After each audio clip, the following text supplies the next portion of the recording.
The distant howl of a coyote pierced the cold morning air as Daisy Zimmer stood frozen in the doorway, her hand still wrapped around the worn brass knob, her eyes fixed on the scene before her. She had expected to find the small cabin empty, perhaps dusty from disuse. But instead there he was, a man with broad shoulders hunched over a rifle laid across his lap, his calloused fingers working methodically to clean the barrel. And beside him, nestled in a makeshift cradle fashioned from a wooden crate lined with blankets, slept a tiny baby no more than a few months old. Montana Territory, 1878. Daisy hadn't planned on finding anyone, let alone a man and an infant, when she'd fled her home in St. Louis 3 weeks ago. The journey west had been grueling, filled with uncertainty and fear, but nothing had prepared her for this moment. I'm sorry," she stammered, taking a step back. "I didn't know anyone was here." The man's head snapped up, his hand instinctively moving to position his body between her and the child. His eyes, the color of a stormy sky, narrowed with suspicion. "This is private property, madam," he said, his voice low and rough like he hadn't used it in some time. "Where'd you come from?" Daisy swallowed hard, suddenly aware of her disheveled appearance, her once fine dress now travel-worn and dirty, her honey blonde hair falling loose from its pins. "I was told this cabin was abandoned. I've been traveling for weeks and needed shelter." She glanced at the darkening sky outside. "A storm's coming." The man followed her gaze to the window where heavy clouds gathered on the horizon. He seemed to be weighing his options, his jaw working beneath a beard that hadn't seen a razor in at least a week. Finally, he nodded toward the interior of the cabin. "Come in then. Close the door before you let all the heat out." Daisy hesitated only a moment before stepping fully inside and shutting the door behind her. The cabin was small but tidy, a single room with a stone fireplace at one end, a rough-hewn table with 2 chairs, a narrow bed in the corner, and a few wooden crates serving as makeshift furniture. The scent of coffee hung in the air, mingling with the smell of gun oil. "Thank you," she said, remaining by the door. "I'm Daisy Zimmer." The man set the rifle aside carefully, keeping it well out of reach of the sleeping infant. "Preston Tucker," he replied, standing to his full height, which must have been over 6 feet, "and that's Hannah." Daisy's eyes moved to the sleeping baby. "Your daughter?" she asked softly. A shadow passed over Preston's face. "Yes," he answered, but offered nothing more.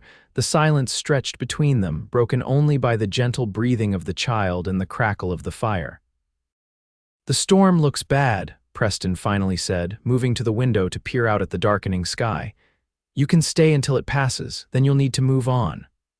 "Where's the nearest town?" Daisy asked, setting down the small bag that contained all she had left in the world, Timber Creek. 2 days' ride east." He glanced at her, taking in her lack of horse or proper traveling gear. "You walked here," Daisy nodded. "The stagecoach only went as far as Miller's Crossing. I've been on foot since then." Preston's eyebrows rose slightly. "That's 30 miles of rough country." "I didn't have much choice," she said simply.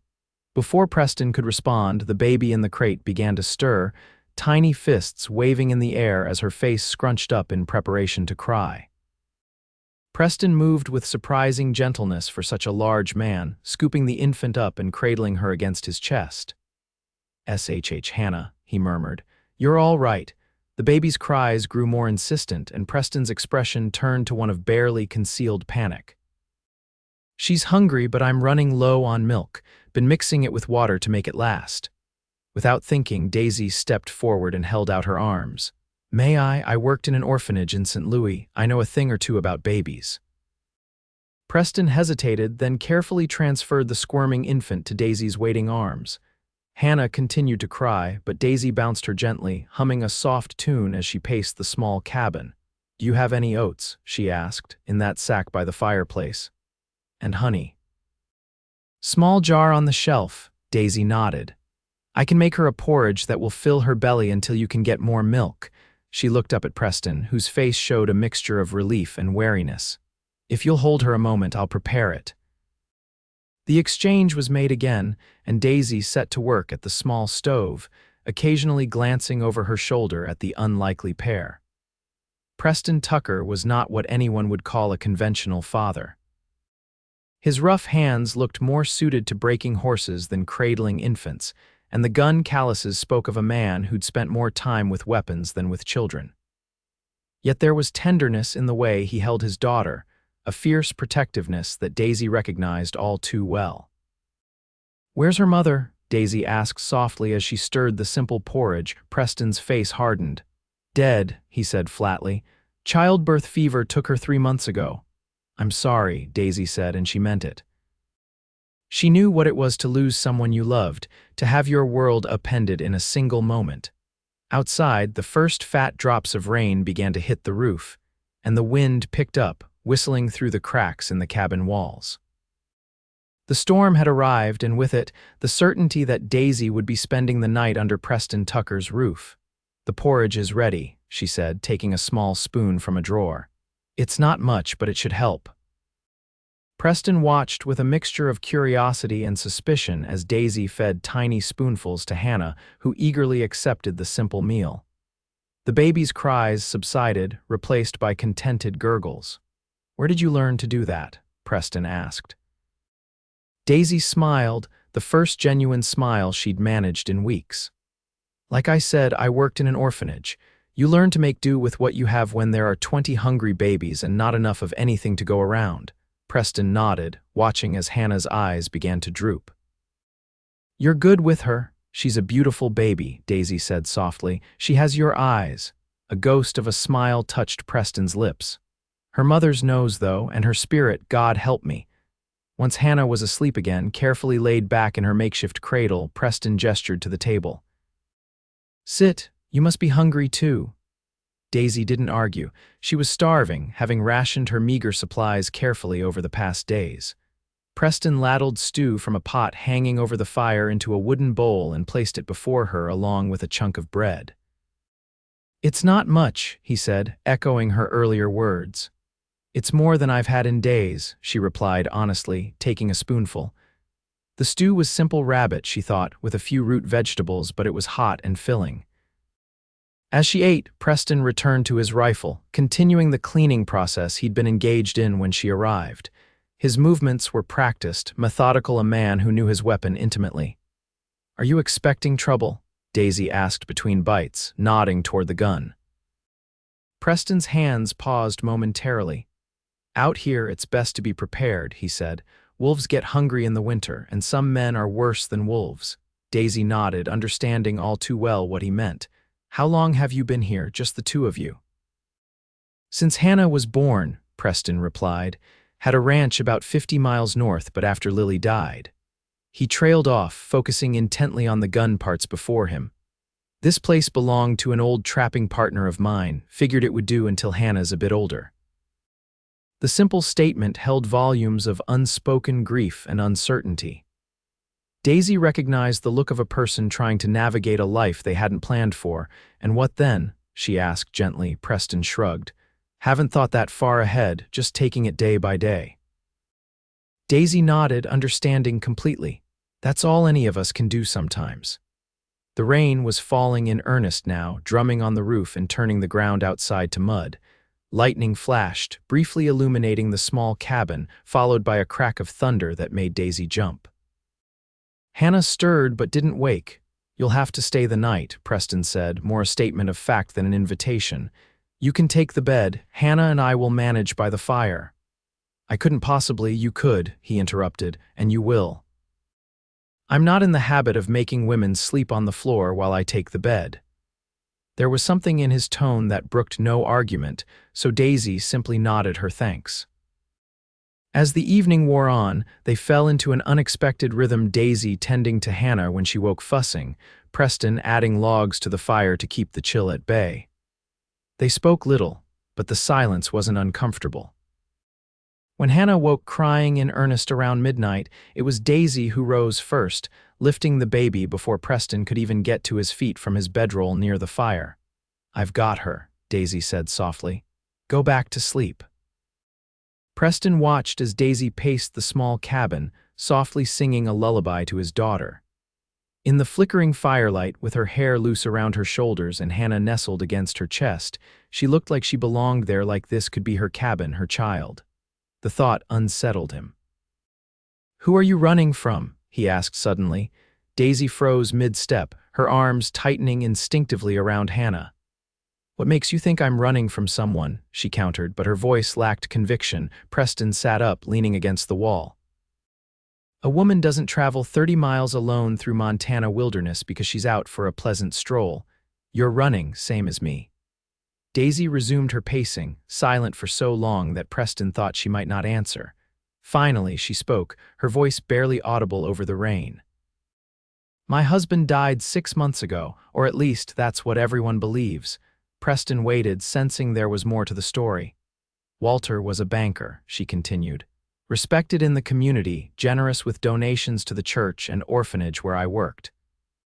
He courted me for nearly a year before we married. I thought I was the luckiest woman in St. Louis." She gave a bitter laugh. "It wasn't until after the wedding that I learned what he really was." "And what was that?" Preston asked quietly. Daisy turned to face him, her eyes reflecting the firelight. "A monster who enjoyed hurting those weaker than himself. Who gambled away our money and then blamed me for our financial troubles. Who?" She trailed off, looking down at Hannah, who had fallen back asleep. "Let's just say the bruises were easiest to hide in winter when I could wear high collars and long sleeves." Anger flashed across Preston's face. "Your husband beat you." It wasn't a question, but Daisy nodded anyway. "For 2 years. Until one night he came home drunk, angrier than I'd ever seen him. He had a gun." She swallowed hard. "We struggled, the gun went off." Understanding dawned on Preston's face. "You killed him." "It was an accident," Daisy said quickly, her voice trembling. "But his brother is the sheriff, and he never approved of Walter marrying an orphan with no family connections. He wouldn't believe me. I had to run." Hannah stirred in Daisy's arms, sensing her distress. Daisy forced herself to take deep breaths to calm down for the baby's sake. "So you headed west," Preston said, "as far as my money would take me, which was Miller's Crossing. I've been walking since then, staying in abandoned barns, sleeping rough when I had to." She looked around the small cabin. "When I saw smoke from your chimney, I thought this place might be inhabited, but I was desperate.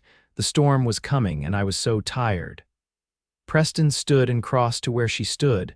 Without a word, he took Hannah from her arms and placed the sleeping baby back in her cradle. Then he turned to Daisy. "You did what you had to do," he said simply. "Same as I'm doing."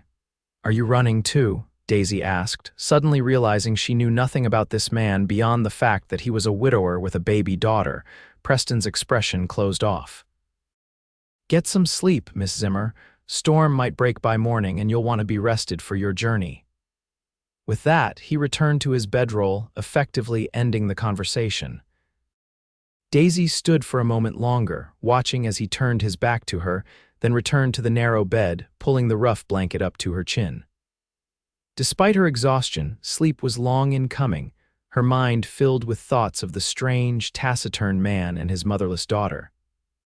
The storm didn't break by morning. If anything, it intensified with howling winds that threatened to tear the roof from the cabin and rain so heavy it turned the nearby creek into a raging torrent. There would be no traveling that day, or likely the next.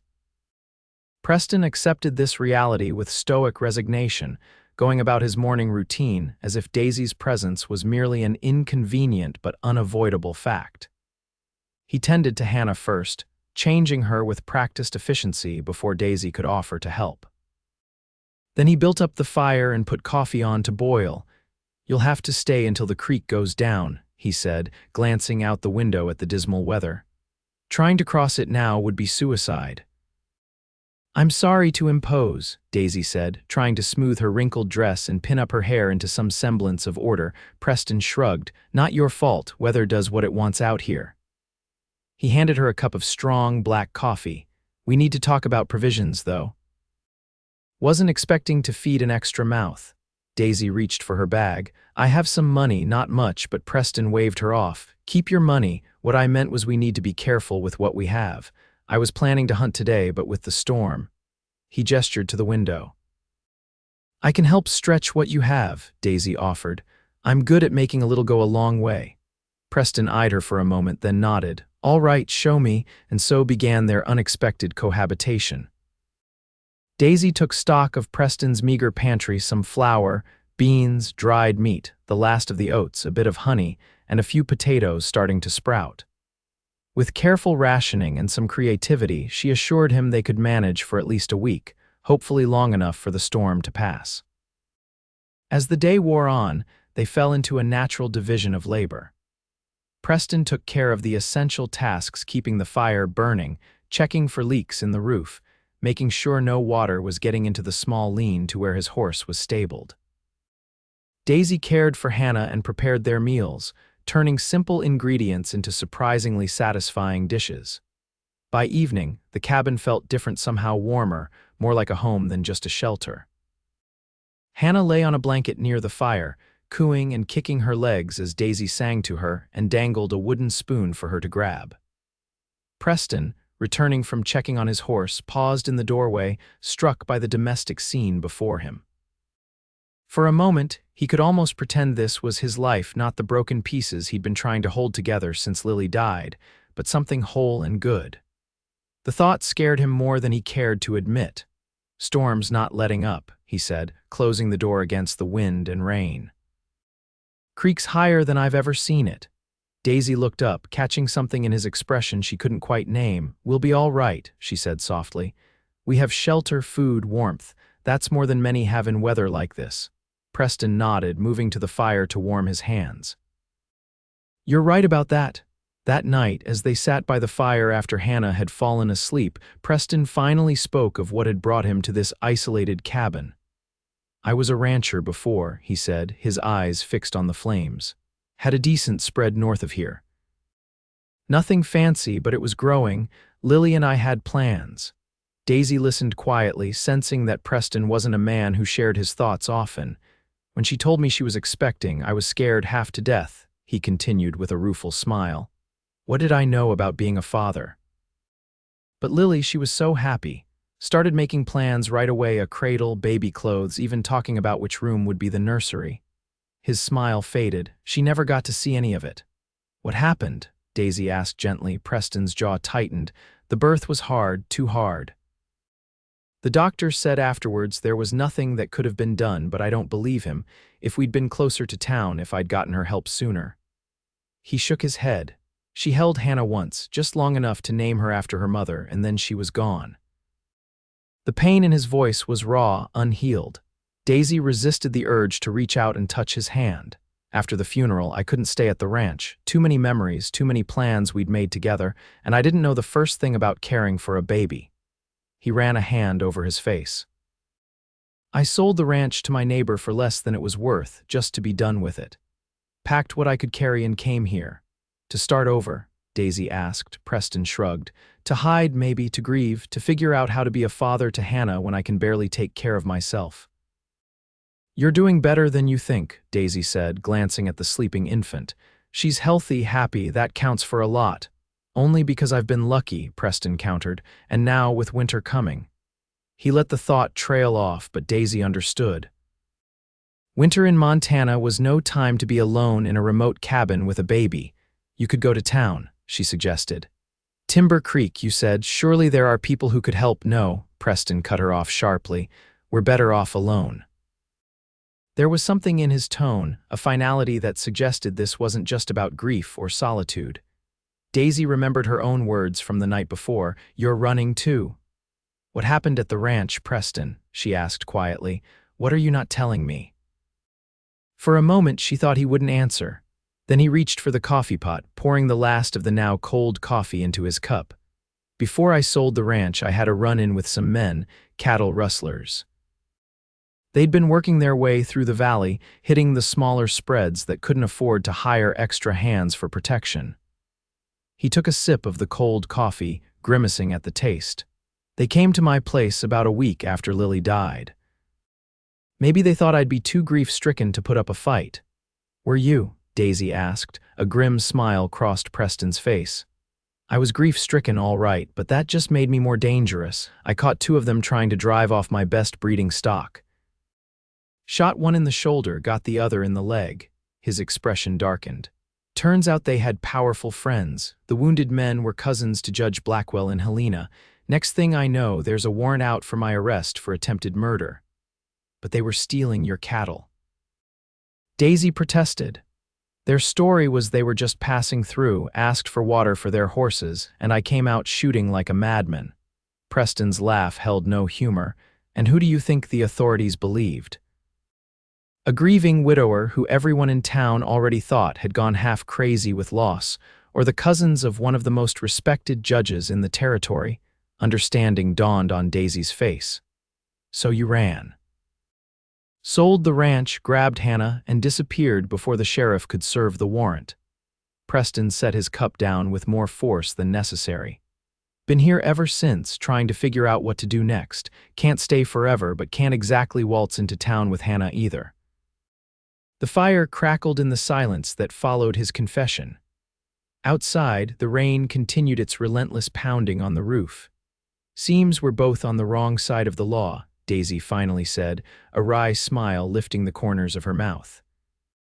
Preston looked at her, really looked at her for perhaps the first time since she'd arrived. In the firelight, with her honey blonde hair falling loose around her shoulders and her green eyes reflecting the flames, she was beautiful not in the delicate way Lily had been, but with a strength and resilience that spoke of a woman who had faced hardship and survived. Seems we are, he agreed, and something shifted between them in that moment, a recognition, perhaps, of kindred spirits bound by circumstance and shared secrets.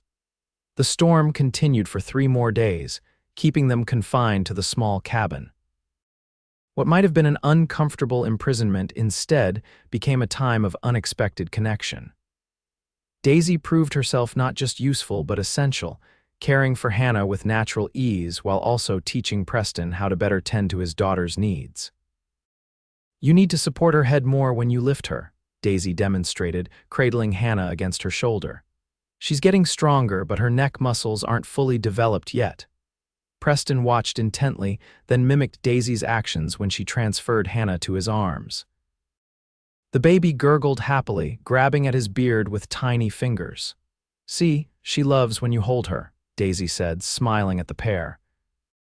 Only because you've shown me how to do it without making her cry, Preston replied, but there was a softness in his eyes when he looked at his daughter that hadn't been there before. In the evenings, after Hannah was asleep, they would sit by the fire and talk, sharing pieces of their lives, building a fragile bridge of trust between them. Preston spoke of his life before the ranch, how he'd come west as a young man looking for adventure and found instead a purpose in the land and the animals he raised. Daisy told him about growing up in the orphanage, how she'd stayed on as a helper when she was old enough because it was the only home she'd known. That's how I met Walter, she said on the 3rd night, her fingers idly tracing patterns on the wooden table. He came to make a donation on behalf of his bank. He was so charming, so interested in the work we were doing. When he asked to call on me, it felt like something from a storybook. The charming prince, Preston said, understanding in his voice. Daisy nodded. Exactly. What orphan girl doesn't dream of being rescued, of finally belonging to someone, she sighed. I was so naive. You were hopeful, Preston corrected gently.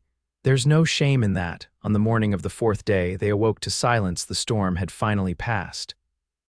Sunlight streamed through the cabin's small windows, casting everything in a golden glow. Preston stepped outside to survey the damage while Daisy fed Hannah her morning porridge. Creek's still high, but it's going down, he reported when he returned. Another day or 2 and it should be safe to cross. The words hung between them, a reminder that their temporary arrangement had always been just that, temporary. Daisy would continue to timber Creek and Preston and Hannah would, stay in the cabin until winter forced them out. Head further into the wilderness to escape the law, I've been thinking, Daisy said carefully as she wiped porridge from Hannah's chin. About what happens next. Preston tensed visibly. You don't need to worry about us, we'll manage. I'm sure you will, Daisy replied. But winter's coming and this cabin isn't ready for it. The north wall has cracks big enough to let in drafts that could make Hannah sick, and you're running low on everything: food, lamp oil, medicine. I know that, Preston snapped, then immediately looked contrite. I'm sorry. I know you're just stating facts. Daisy took a deep breath. What if we helped each other? Preston raised an eyebrow. How do you figure that would work? I need to get far enough away that Walter's brother can't find me. You need to keep Hannah safe and prepare for winter. Daisy met his gaze steadily. I'm good with children, and I know how to make a home comfortable even with limited resources. You know this land, how to hunt, how to stay hidden. Are you suggesting we stay together? Preston asked, surprise evident in his voice.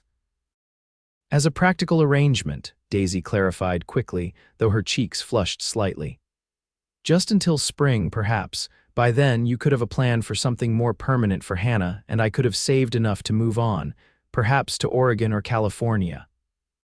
Preston was silent for a long moment, considering. It wouldn't be proper, he finally said. Daisy almost laughed. Preston, we're both fugitives. I think proper is the least of our concerns. A reluctant smile tugged at his lips. Fair point, but what would people think if, what people? Daisy interrupted. You said yourself you've been hiding out here for months. Has anyone come calling? Does anyone even know you're here? No, Preston admitted. That was rather the point. Then why worry about appearances? This is about survival, yours, Hannah's, and mine. Daisy looked down at the baby in her lap, who was contentedly gumming her own fist. She needs stability, Preston, a safe place to grow. I can help provide that, at least for a while. Preston ran a hand through his hair, clearly torn. And what do you get out of this arrangement? Safety. Shelter, a chance to catch my breath and plan my next steps without looking over my shoulder every minute. Daisy's voice softened, and I'd get to be around Hannah. I've grown rather attached to her.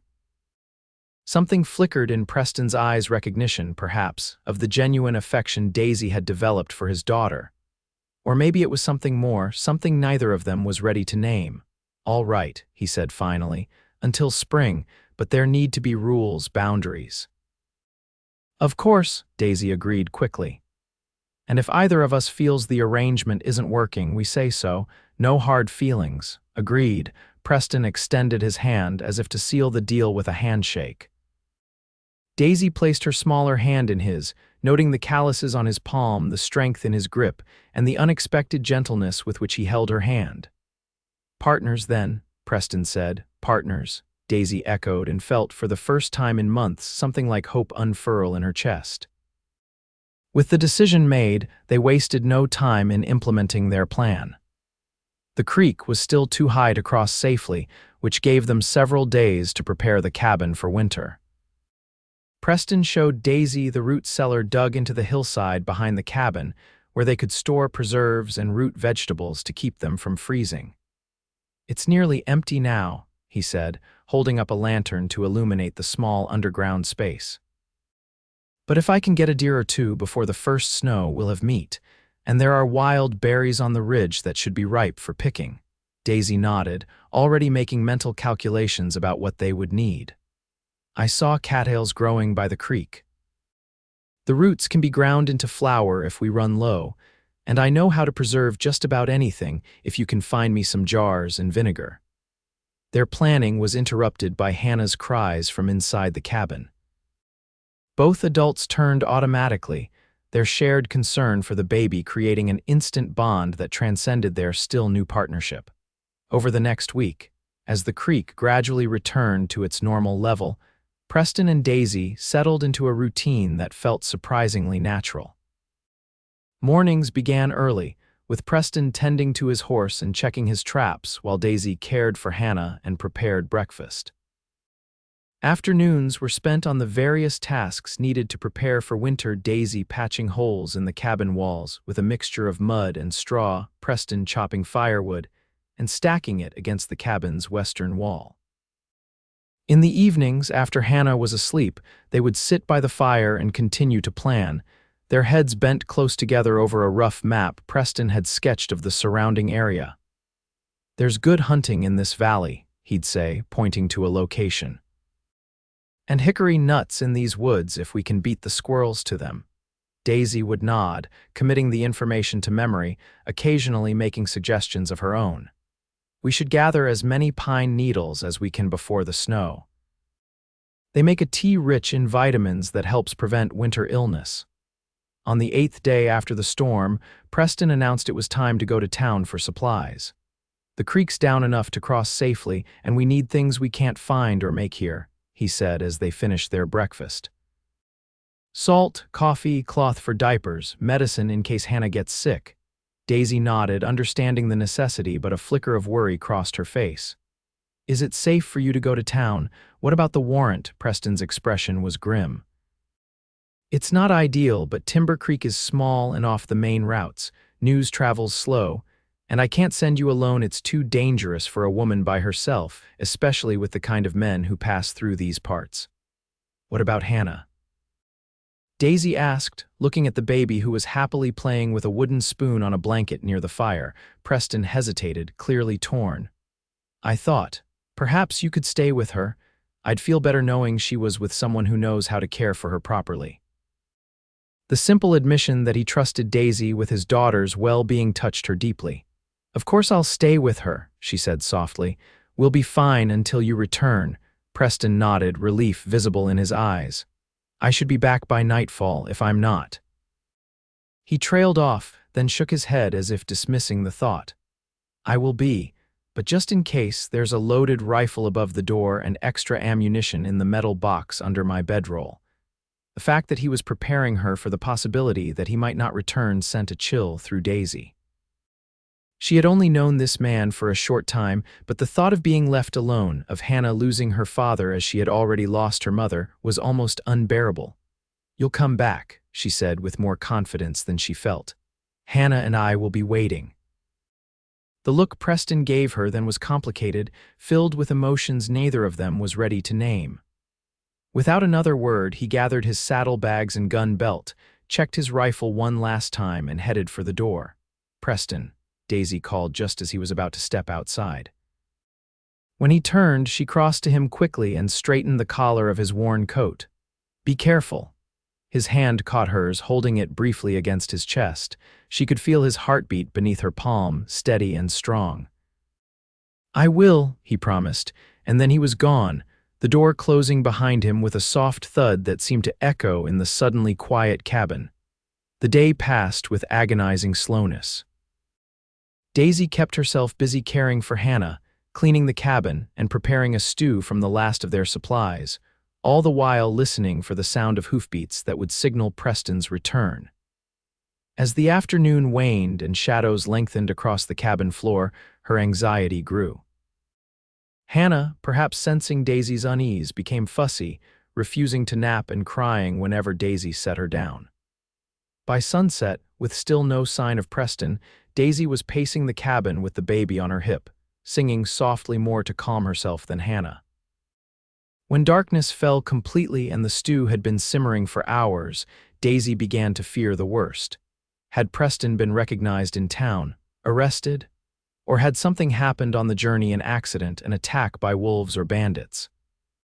She had just resigned herself to a sleepless night of worry when she heard the distant sound of a horse approaching at a trot. Relief flooded through her so intensely that her knees felt weak. She quickly placed Hannah in her cradle and moved to the door, pausing only to check her appearance in the small, cracked mirror that hung on the wall. The sight that greeted her when she opened the door sent her heart into her throat. Preston was dismounting slowly, favoring his left side, his face ghostly pale in the moonlight. Blood stained the right shoulder of his coat. "Preston," she gasped, rushing to his side. "What happened? Are you all right?" "I'm fine," he grunted, though his pained expression belied his words. "Just a scratch. Help me with these supplies." Daisy ignored his attempt at dismissal, moving to examine his injury. "That's not a scratch. You're bleeding heavily. Come inside where I can see properly." Too weak to argue, Preston allowed her to guide him into the cabin and ease him onto a chair near the fire. Hannah, awakened by the commotion, began to whimper, but Daisy's focus was entirely on Preston.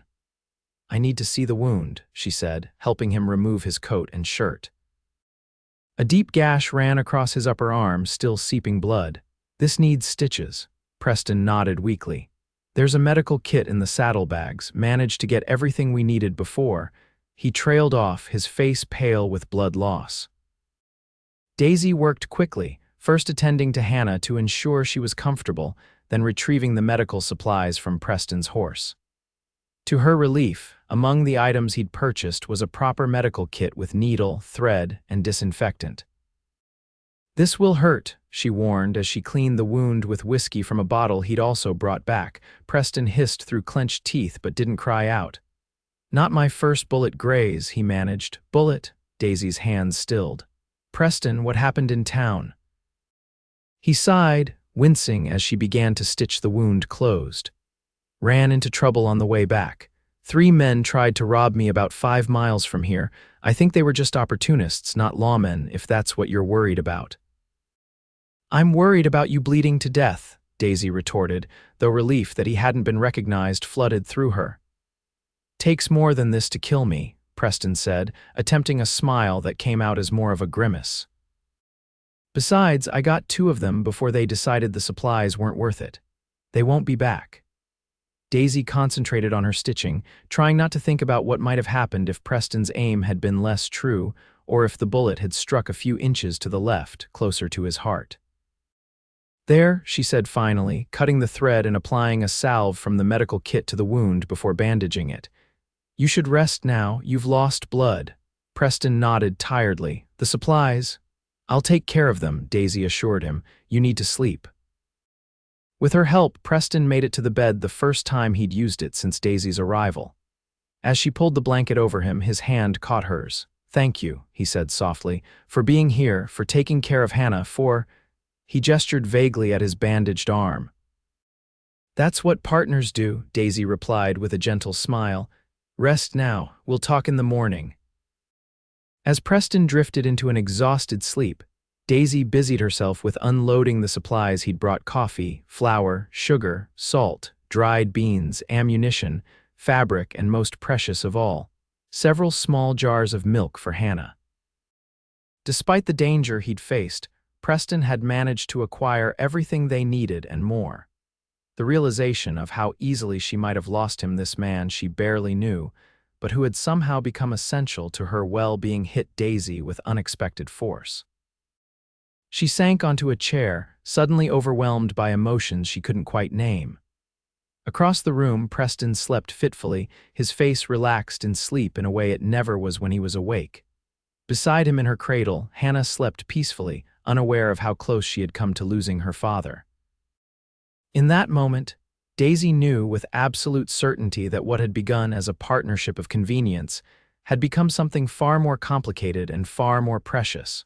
Morning brought a weak October sun and a pale-faced but alert Preston, who insisted on getting up despite Daisy's objections. "I can't lie in bed all day," he argued, though he moved stiffly as he rose. "There's too much to do before winter sets in properly." "The wound could open if you strain yourself," Daisy countered, placing a cup of hot coffee in his hands. "At least take today to rest." Their compromise was that Preston would direct rather than do the heavy work. He sat at the table cleaning and oiling his guns while instructing Daisy on how to properly store their new supplies. Hannah played on a blanket nearby, occasionally babbling happily when either adult spoke to her. The domesticity of the scene wasn't lost on either of them. More than once, Daisy caught Preston watching her with an expression she couldn't quite interpret, something between wonder and wariness, as if he too was realizing that their arrangement had evolved beyond simple practicality. That evening, as they sat before the fire sharing a simple meal, Preston finally spoke of what had been on his mind. "When those men attacked me yesterday, all I could think about was Hannah," he said quietly. "And you, what would happen to you both if I didn't make it back?" Daisy set down her spoon, her appetite suddenly gone. "Don't talk like that. It's a reality we have to face," Preston insisted. "This life out here, it's dangerous, unpredictable. I chose it because I didn't see another option, but I can't pretend it's ideal for raising a child." "What are you saying?" Daisy asked, though she feared she knew where this conversation was heading. Preston sighed, rubbing his injured arm absently. "I'm saying that maybe we need to consider other possibilities, for Hannah's sake." "Like what? Turning yourself in?" "You said yourself the judge has influence. You could hang for defending your property." "Not that," Preston shook his head. But maybe we should consider moving on, further west perhaps, California or even Oregon like you mentioned, somewhere no one knows us where we could start fresh." The "we" hung in the air between them, significant and unmistakable. "Together?" Daisy asked softly. Preston met her gaze, his eyes reflecting the firelight. "It makes sense, doesn't it? For Hannah, she needs stability, a mother figure." He paused, then added more quietly, "And I've grown accustomed to having you around." Coming from the taciturn Cowboy, it was practically a declaration. Daisy felt her cheeks warm. "It does make sense," she agreed carefully. "For Hannah." Neither mentioned what it might mean for them. This arrangement that had begun as temporary but now stretched toward a future neither had imagined possible just weeks ago. "We'd need money," Daisy said, shifting to practical matters. "Traveling that far with a baby wouldn't be easy or cheap." Preston nodded. "I have some saved from selling the ranch. Not a fortune, but enough to get us west and maybe buy a small piece of land. Somewhere remote enough to be safe, but not so isolated that Hannah grows up without seeing another soul." The plan took shape over the following days, becoming more concrete with each conversation. They would wait until spring when travel would be safer, then head west by stagecoach as far as it would take them, and then by wagon if necessary. Preston knew a man in Timber Creek who might be willing to sell them a wagon and team without asking too many questions. As October gave way to November, the preparation for winter became more urgent. The first snow dusted the mountains visible from the cabin, a warning of what was to come. Preston, his arm healing well thanks to Daisy's care, doubled his hunting efforts, bringing home deer and wild turkey that Daisy preserved for the months ahead. Working together, they transformed the simple cabin into a snug haven against the approaching winter. Daisy fashioned thicker curtains for the windows from fabric Preston had brought from town, while he reinforced the roof and walls against the weight of snow and force of wind they would soon face. Hannah thrived under their joint care, growing stronger each day. She began to pull herself up, determined to stand, and her babbling took on the rhythms of speech even if the words weren't yet formed.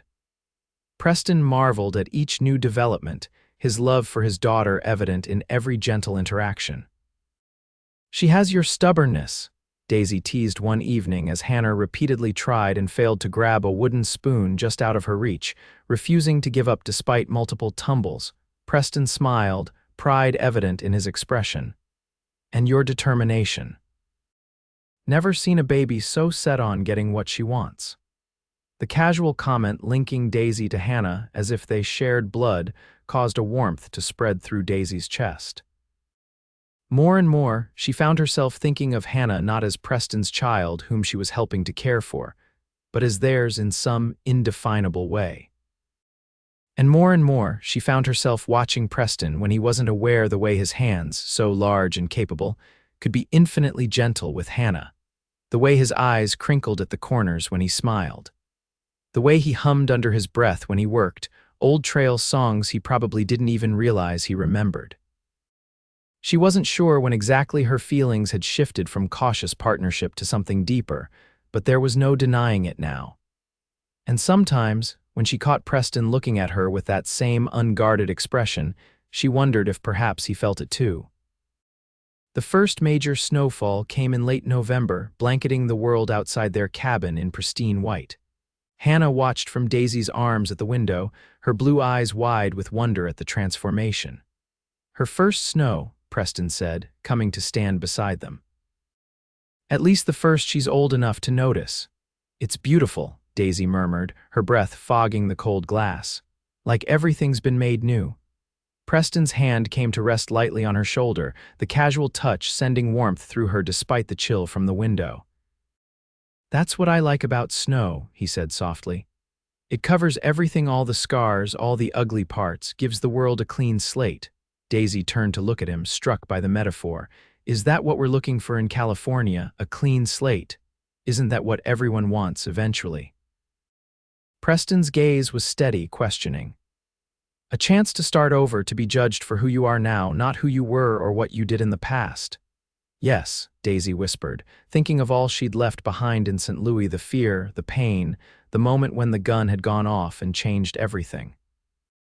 Yes, I suppose it is. Preston's hand moved from her shoulder to gently touch Hannah's cheek. The baby gurgled happily, reaching for her father's finger. Then that's what we'll find, for all of us. The snow continued for 3 days, effectively sealing them inside the cabin. They passed the time in domestic tranquility, Preston whittling toys for Hannah from scraps of wood, Daisy sewing baby clothes from the fabric he'd brought from town. In the evenings, they would sit by the fire and talk of the future, their plans growing more detailed with each conversation. "There's good farmland in the Sacramento Valley," Preston said one night, "or we could go further north into Oregon Territory. Land's cheaper there, I hear." Daisy nodded, her needle flashing in the firelight as she worked on a tiny dress for Hannah. "Either sounds wonderful, as long as it's far from St. Louis and anyone who might recognize me. And far from Montana and any lawman looking for me," Preston added with a grim smile. On the 4th day, the snow stopped and the sun emerged, transforming the landscape into a dazzling expanse of white broken only by the dark shapes of pine trees. Preston announced he needed to check his traps and ensure the lean to where his horse was kept hadn't been damaged by the weight of the snow. "I won't be gone long," he promised, pulling on his heavy coat and gloves. "Just to the ridge and back." Daisy nodded, trying to ignore the flutter of anxiety she always felt when Preston left the cabin. Since the incident with the robbers, she couldn't help but worry each time he ventured out alone. "Be careful," she said, as she always did. Preston paused at the door, looking back at her with an expression that made her heart skip a beat.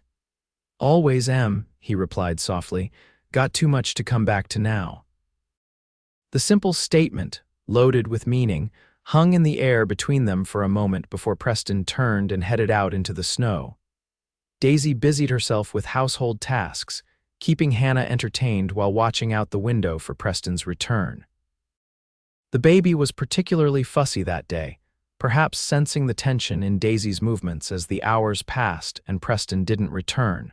By late afternoon, with the sun already beginning its early winter descent, Daisy's worry had grown into genuine fear. Preston knew these mountains, knew the dangers of being caught out after dark in the cold. He wouldn't have stayed away this long unless something was wrong. Just as she was considering her limited options, she couldn't leave Hannah alone to search. But staying put might mean Preston froze to death if he was injured. Somewhere she heard the blessed sound of boots on the porch steps. Relief flooded through her as the door opened and Preston entered, stomping snow from his boots. "Thank God," she breathed, moving quickly to help him remove his snow-covered coat. "I was worried sick." "What happened?" Preston's face was red from cold, but his eyes were bright with excitement. "Found something," he said, reaching into his coat pocket and pulling out a small leather pouch. Or rather, found it again. Curious, Daisy watched as he untied the pouch and carefully emptied its contents onto the table. Gold small nuggets and flakes glinted in the cabin's dim light. "Where did you get this?" she asked, stunned. "There's a stream about a mile east of here," Preston explained, removing his gloves to better handle the small treasure. "Old Jim, the trapper who owned this cabin before me, showed it to me years ago. Said he'd been slowly collecting bits of gold from it for years, keeping it secret. When he died last winter, I forgot all about it until I was checking traps today and crossed the stream." Daisy picked up one of the larger nuggets, turning it in her fingers. "This is real, actual gold." Preston nodded. "Not a fortune, but there's more in that stream, and with what I already saved, it could make the difference between just getting by in California and having a proper start." The implications dawned on Daisy slowly. "We could leave sooner, not wait until spring." "No," Preston shook his head. "Winter travel is too dangerous, especially with Hannah, but come spring we'll have more than enough for the journey and to buy good land when we arrive." His eyes met hers, filled with a hope she hadn't seen before. "We can have a real future, Daisy. Not just surviving, but living." The word "we" again, spoken with such certainty, such promise. Daisy felt tears spring to her eyes. "Preston," she began, but was interrupted by Hannah's demanding cry from her cradle. The moment broken, they both turned their attention to the baby. Daisy lifted her, checking if she needed changing, while Preston carefully returned the gold to its pouch. That night, after Hannah was asleep, they sat closer than usual by the fire, the gold pouch resting on the table between them, a tangible symbol of possibilities. "I've been thinking," Preston said slowly, his eyes on the flames rather than on Daisy, "about our arrangement when we get to California." Daisy's heart quickened. "Oh, for appearance's sake, it would make sense if—" He paused, seeming to search for words. "That is, people might find it strange if we arrive together with a baby but aren't." "Married," Daisy supplied when he trailed off. Preston nodded, still not looking at her. "It would be easier to explain and safer, probably, for all of us." Daisy studied his profile, trying to determine if this was merely a practical suggestion or something more. "Are you proposing a marriage of convenience, Preston?" Now he did look at her, his expression a complex mixture of emotions. "Would that be so terrible?" he asked quietly. "No," Daisy answered honestly, "it wouldn't be terrible at all." She hesitated, then added, "But is that all it would be? Convenience?" The question hung between them, heavy with implication. Preston set his coffee cup down carefully, then reached across the small space separating them to take her hand in his. "Daisy," he said, his voice low and serious, "when you showed up at my door that day, I was just surviving, going through the motions for Hannah's sake, but not really living. You changed that, you made this place a home, you made us a family." His grip on her hand tightened slightly. "So no, it wouldn't just be convenience, not for me." Daisy felt tears prick her eyes for the second time that day. "Not for me either," she whispered.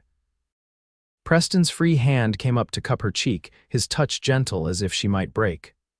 "I know it hasn't been long," he said, "and I know we both carry wounds that aren't fully healed, but I think we could be good together. For Hannah, yes, but also for each other." It wasn't the most romantic proposal, but to Daisy, who had learned the hard way that pretty words could hide ugly truths, Preston's straightforward honesty was worth more than flowery declarations. "Yes," she said simply, "I think we could be very good together." The kiss that followed was tentative at first, a careful exploration, then deeper as months of unspoken feelings finally found expression. When they pulled apart, both were slightly breathless, and Preston's eyes held a warmth Daisy had glimpsed only in unguarded moments before. "So," he said, a smile tugging at his lips, "we're agreed. Come spring, we head to California as husband and wife." "Agreed." Daisy nodded, her own smile reflecting his. "Though perhaps we shouldn't wait until California for the actual marriage part." Preston's eyebrows rose.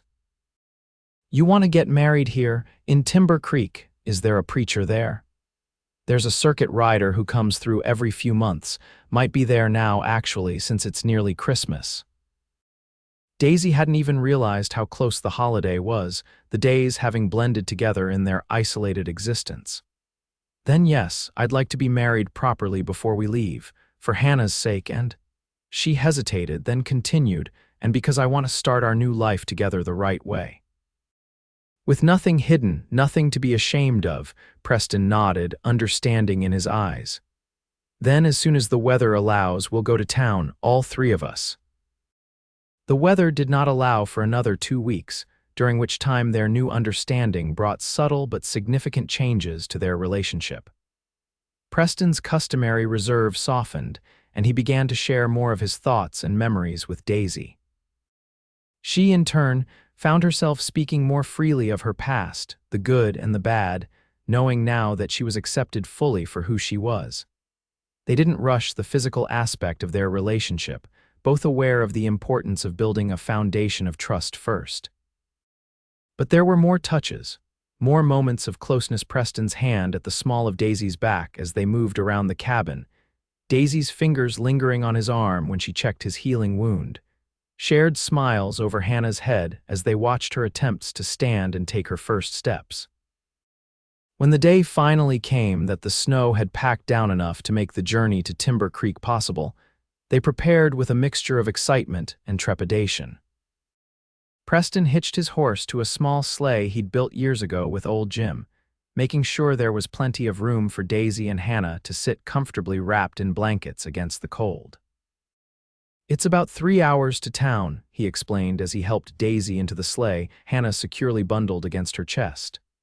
We'll stay overnight at the hotel and return tomorrow. Should be enough time to find the preacher and take care of things. Daisy nodded, understanding his caution. Despite their plans and the gold that would fund their fresh start, Preston was still technically a wanted man.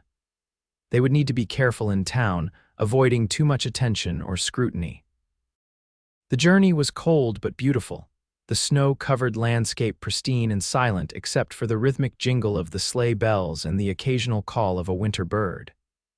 Hannah, fascinated by the new sights and sounds, remained contentedly alert in Daisy's arms, her blue eyes wide with wonder.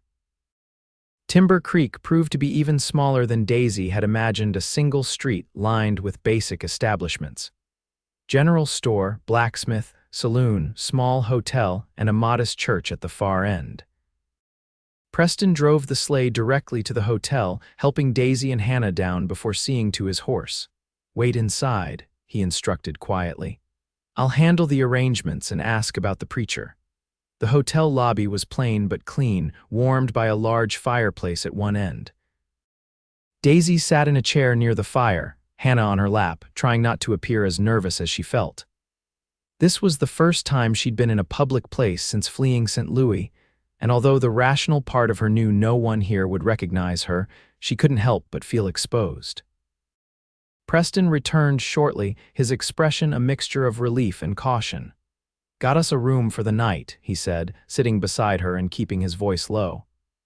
"And good news, the circuit preacher is in town, staying at the parsonage behind the church. He's leaving tomorrow, so our timing couldn't be better." "You think he'll agree to marry us on such short notice?" Daisy asked. Preston nodded. "Small towns like this, folks understand that distances and weather mean you take opportunities when they come.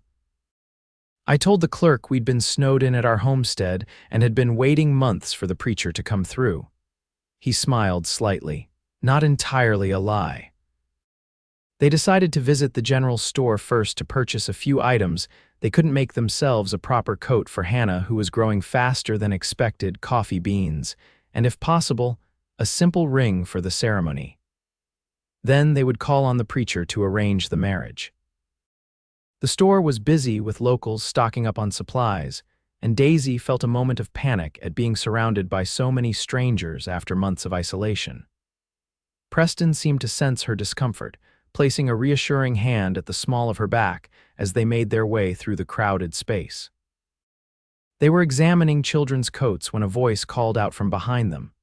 "Tucker, Preston Tucker, is that you?" Preston froze, his body tensing beside Daisy.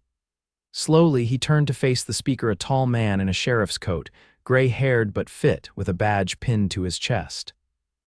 "Sheriff Miller," Preston acknowledged with a nod, his voice carefully neutral. "Didn't expect to see you here." "Could say the same," the sheriff replied, his eyes moving from Preston to Daisy and Hannah, curiosity evident in his expression. "Heard you'd left these parts after." He trailed off, apparently thinking better of mentioning Lily's death in front of Daisy. "Been keeping to myself," Preston said shortly. "This is Daisy Zimmer and Hannah." The introduction offered no explanation of their relationship, and Daisy noticed Preston had positioned himself slightly in front of her, as if ready to shield her if necessary. The sheriff's gaze lingered on Hannah, recognition dawning in his eyes. "Your little girl's grown since I last saw her." "Must be, 6 months now?" 8, Preston corrected. An awkward silence fell, broken only when Hannah reached toward a colorful display of ribbons, babbling excitedly. Daisy bounced her gently, trying to appear calm despite her racing heart. "Well," Sheriff Miller said finally, "good to see you're doing all right, both of you." His emphasis on the last words carried a weight of meaning Daisy couldn't quite interpret. "You staying in town long?" "Just overnight," Preston replied. "Need to see the preacher before he moves on." Understanding flickered across the sheriff's weathered face. "Ah, I see. Well, don't let me keep you from your shopping." He tipped his hat to Daisy. "Madam." As the sheriff moved away, Daisy released the breath she hadn't realized she'd been holding. "Is that going to be a problem?" she whispered. Preston's expression was unreadable. "Not sure. Miller and I go way back. He knew Lily." He shook his head slightly. Let's finish up here and get to the preacher. The sooner we're married and headed back to the cabin, the better I'll feel. They completed their purchases quickly, including a simple gold band that cost more than Preston had expected, but that he insisted on buying despite Daisy's protests. Then, with Hannah bundled in her new coat, they made their way to the small church at the end of the street. The preacher, a kind-faced man named Reverend Thomas, listened to their story with compassion, the abbreviated version that mentioned Preston's widowed status and Daisy as the neighbor who had helped care for Hannah, their growing affection, and desire to marry before heading west for a fresh start. If he suspected there was more to their tale, he gave no indication, agreeing readily to perform the ceremony the following morning before his departure. As they walked back to the hotel, snow beginning to fall gently around them, Daisy felt a mixture of relief and anticipation. By this time tomorrow, she would be Mrs. Preston Tucker, with all the protection and legitimacy that name would provide. More importantly, she would be bound to this man who had, against all odds, come to mean everything to her. Are you having second thoughts? Preston asked quietly as they entered their hotel room, a simple space with a bed, washstand, and small table with 2 chairs. No, Daisy said firmly, settling Hannah on the bed where she immediately began to explore the unfamiliar surroundings. Are you? Preston shook his head, moving to stand before her. Not about marrying you, but I am worried about Sheriff Miller. He's a good man, fair, but he's also sharp. He'll be wondering where I've been all these months and who you are.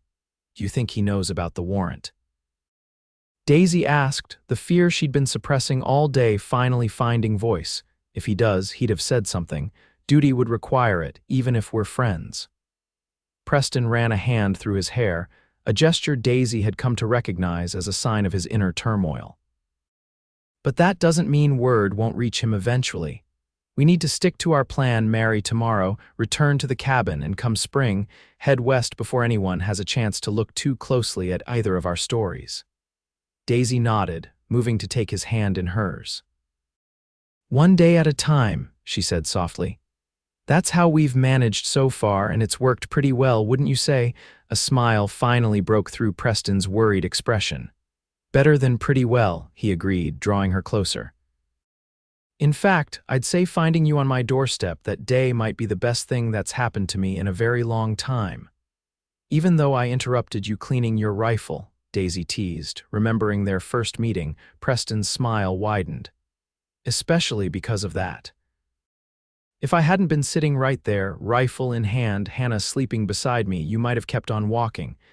And where would we be then? Lost, Daisy whispered, resting her forehead against his chest. Both of us. Preston's arms tightened around her, and for a moment they stood in perfect stillness. 2 souls who had found in each other a safe harbor after weathering separate storms. The moment was broken by Hannah's demanding babble as she reached the edge of the bed, looking dangerously close to tumbling off. Both adults moved simultaneously to catch her, laughing as they collided in their haste. Always keeping us on our toes, aren't you, little one? Preston said, scooping his daughter up and tossing her gently in the air, eliciting delighted giggles. The evening passed peacefully, the 3 of them sharing a simple meal in their room rather than braving the more public dining area downstairs. Hannah, exhausted from the day's excitement, fell asleep early, leaving Preston and Daisy to sit by the window, watching the snow fall on the quiet street below. This time tomorrow you'll be my wife, Preston said softly, his fingers intertwined with hers. Daisy smiled, the word filling her with a warmth that had nothing to do with the room's small stove. And you'll be my husband. Never thought I'd want that again after Walter. I'll never hurt you, Preston promised, his voice low but fierce.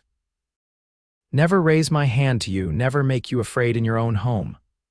I know, Daisy said simply, because she did. Preston Tucker was many things: stubborn, reserved, sometimes too cautious, but violent, cruel, or manipulative he was not. In the months she'd known him, even in his darkest moments, he had never been anything but gentle with her and Hannah. They retired to bed early, Preston insisting on making a pallet for himself on the floor, despite Daisy's protests that they would be married the next day anyway. One more night of propriety won't kill me, he said with a smile, though Daisy noticed he positioned himself between the door and the bed where she and Hannah slept, his rifle within easy reach of the protector, even now. Morning brought clear skies and a fresh blanket of snow that transformed Timber Creek into something from a Christmas card. Daisy woke to find Preston already up, Hannah in his arms as he pointed out the window at the winter scene below. "Look, Hannah," he was saying softly. "Snow." "Can you say snow?" SSS, Hannah attempted, more interested in grabbing her father's beard than in the view outside. The domestic tableau brought tears to Daisy's eyes.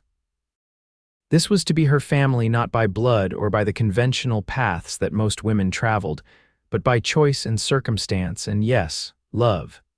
The ceremony itself was brief but meaningful. Reverend Thomas welcomed them into the small church, its simple wooden pews empty except for Hannah, who sat contentedly playing with a wooden toy Preston had carved for her. With only the Reverend and the church caretaker as witnesses, Preston and Daisy exchanged vows and rings a proper band for her, and for him, a simple leather cord Daisy had braided while he slept, to be replaced with gold when their circumstances allowed. "I, Preston, take you, Daisy, to be my lawfully wedded wife." Preston's deep voice filled the small space, steady and sure. "To have and to hold from this day forward, for better or worse, for richer or poorer, in sickness and in health, to love and to cherish, till death do us part." As Daisy repeated the vows, her voice clear despite the emotion threatening to choke her, she marveled at how far she had come from the terrified woman who had fled St. Louis with nothing but the clothes on her back and a desperate hope for survival. Now she had a husband who looked at her with such tenderness it made her heart ache, a daughter in all but blood who had claimed a piece of her soul, and a future that, while uncertain in its details, held promise rather than fear. "By the power vested in me by God in the territory of Montana, I now pronounce you husband and wife," Reverend Thomas declared with a warm smile. "You may kiss your bride, Mr. Tucker." Preston's lips met hers in a kiss that was both gentle and firm, a promise, a declaration, a beginning. When they parted, his eyes held hers, communicating without words all that this moment meant to him. "Mrs. Tucker," he said softly, testing the name. Daisy smiled, her heart full. "Mr. Tucker," she replied, and was rewarded with a rare, full smile that transformed Preston's usually serious face into something breathtaking. They spent a few more hours in town, purchasing final supplies for the journey back to the cabin and the winter months ahead. If anyone noticed the new rings they wore or the way they now moved together as a unit, Preston, Daisy, and Hannah, no one commented directly, though Daisy caught more than one curious glance from the townspeople. As they were loading their purchases into the sleigh, Sheriff Miller approached them once more. Daisy felt Preston tense beside her, his hand instinctively moving to the small of her back. "Heard congratulations are in order," the sheriff said, nodding toward their rings. "Thank you," Preston replied cautiously. Miller shifted his weight, seeming uncomfortable with what he was about to say. "Listen, Tucker, there's something you should know. Had a rider come through from Helena last week, bringing news, official papers, that sort of thing." He glanced around, ensuring they weren't overheard. "There was a notice about you, about those rustlers from last spring." Daisy's heart sank, her hand finding Preston's and squeezing tightly. This was at the moment they had feared: discovery, arrest, separation. But to her surprise, Sheriff Miller continued, "Seems the judge's cousins got caught trying the same thing over in Bozeman. Only this time the rancher they targeted was the governor's brother-in-law. They confessed to a string of thefts, including at your place." He paused. "The warrant's been withdrawn. You're in the clear, Preston." For a moment, Preston seemed unable to process the news. "What are you saying exactly?" he asked, his voice tight with controlled emotion. "I'm saying you don't have to hide anymore," Miller replied simply. "You and your family can come back to town, rebuild your life here if you want, or go west like you mentioned. Either way, you're a free man." The relief that washed over Preston's face was profound. He swallowed hard, nodding his thanks to the sheriff. "Appreciate you telling me, Miller. It's good to know." As the sheriff walked away, Preston turned to Daisy, his eyes bright with unshed tears. "Did you hear that?" he whispered. "It's over, we don't have to run anymore." "At least one of us doesn't," Daisy corrected gently, reality tempering her joy for Preston. "Walter's brother is still looking for me, I'm sure of it." Preston's expression sobered. "You're right. And until we know for certain that's resolved too, we'll stick to our plan, California, a fresh start for all of us." He reached out to touch her cheek. "But Daisy, don't you see? This changes everything. We can travel openly now, take proper transportation. I can use my real name, access my bank account in Helena. We don't have to skulk away like criminals." The significance of this new development slowly sank in. Their journey west would be safer, more comfortable, especially for Hannah. And once they arrived, Preston could purchase land legally in his own name without fear of discovery. Half of their burden had been lifted, and with it, new possibilities emerged. Perhaps someday, they might even learn that Walter's death had been ruled the accident it was, and the last shadow on their happiness would be lifted. But for now, it was enough that Preston was free, that they were legally married, and that Hannah would grow up with two parents who loved her and each other. The future stretched before them, no longer a desperate escape but a road of their own choosing. As they settled into the sleigh for the journey back to the cabin, Hannah sleeping contentedly between them, Preston turned to Daisy with a smile that held all the hope and promise she had ever longed for. "Ready to go home, Mrs. Tucker." Daisy looked at her husband and their daughter, feeling for the first time in years the certainty that wherever they were, as long as they were together, she would indeed be home. "Yes," she said simply, returning his smile. "I'm ready." The sleigh bells jingled as they set off through the snow, three hearts beating as one toward the future they would build together. 5 years later, as the California sun bathed their small farmhouse in golden light, Daisy stood on the porch watching Preston teach Hannah how to ride her pony in the fenced paddock nearby. At 7 years old, Hannah was the image of her father's same determined jaw, same thoughtful blue eyes, though Preston always insisted she had Lily's smile. Beside Daisy in a handmade cradle, their 3-month-old son James slept peacefully, his tiny fist curled around the edge of his blanket. Just beyond the porch, 2-year-old Elizabeth chased butterflies through Daisy's flower garden, her blonde curls bouncing with each step. The years had been kind to them. Their journey west had been uneventful, almost easy compared to what they had anticipated. The gold from old Jim's secret stream, combined with Preston's savings, had allowed them to purchase a substantial plot of land in California's Sacramento Valley. The soil was rich, the climate favorable, and over time they had built a thriving small farm that provided well for their growing family. Word had eventually reached them, through a carefully cultivated correspondence with Reverend Thomas, that the investigation into Walter Zimmer's death had indeed been closed, ruled an accident after a witness came forward confirming Daisy's account of the struggle. She was, officially, as free as Preston. Sometimes at night, when the children were asleep, and they sat on the porch watching the stars, Daisy and Preston would reflect on the unlikely path that had brought them together, a desperate woman fleeing for her life, stumbling upon a lonely cabin where a widowed father sat cleaning his rifle, his baby sleeping beside him.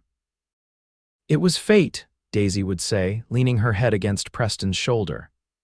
"It was luck," he would counter, but his arm would tighten around her, and they both knew it was something more, a second chance at happiness neither had expected but both had seized with both hands. As Hannah successfully guided her pony around the paddock, Preston looked up, catching Daisy's eye. The love that passed between them in that glance needed no words. It was as solid and real as the life they had built together. A love forged in shared hardship and mutual respect, tempered by joy and strengthened by each passing day.